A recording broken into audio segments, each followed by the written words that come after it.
இது ஒரு JEE level differentiable function question. எப்படி சால்வ் பண்ணுறதுன்னு பார்க்கலாம். given ஃபங்க்ஷன் என்னதுன்னா f of x plus y equal to 2 power x into f of y plus 4 power y into f of x. இந்த மாதிரி கொஷினுக்கான மெயினான idea என்னதுன்னா எக்ஸ் அண்ட் ஒய்க்கு டிஃப்ரெண்ட்டான வேல்யூ சப்ஸ்டியூட் பண்ணி எஃப் ஆஃப் எக்ஸை கண்டுபிடிக்கிறதா. நான் x equal to 0 y equal to 0 போட்டது எனக்கு f of 0 equal to 0 அப்படின்னு கிடச்சிது. நான் x and y ஸ்வாப் அதாவது x equal to y and y equal to x அப்படின்னு போட்டதில் எனக்கு சேம் எல்லாம் சர்ச் ஒரு டிஃப்ரெண்ட்டான RHS கிடைக்குது. எனக்கு கிடச்ச 2 RHSையும் நான் ஈக்குவேட் பண்ணி அதை ரீஅரேஞ்ச் பண்ணதில் எனக்கு x ஒரு சைட்லையும் y ஒரு சைட்லையும் வந்துருச்சு. எந்த ஒரு ஈக்குவேஷன் இப்படி ஆனாலும் அது ஒரு கான்ஸ்டன்ட்க்கு ஈக்குவலாக இருக்கணும். இது ஏன்னா இப்போ நான் x equal to கான்ஸ்டன்ட்டாக வேல்யூ போட்டேன்னா அது ஒரு செட் கான்ஸ்டன்ட் ஆயிரும். இப்படி ஆகிறதுனால டோட்டல் ஈக்குவேஷன் ஒரு கான்ஸ்டன்ட்க்கு ஈக்குவல் ஆயிரும்.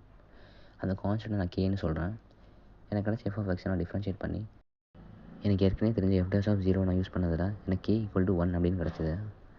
ஸோ நீங்கள் இப்போ f of x என்னன்னு தெரியும். இதை யூஸ் பண்ணி எந்த ஆப்ஷன்ஸ் கரெக்டுன்னு கமெண்ட்டில் சொல்லுங்கள்.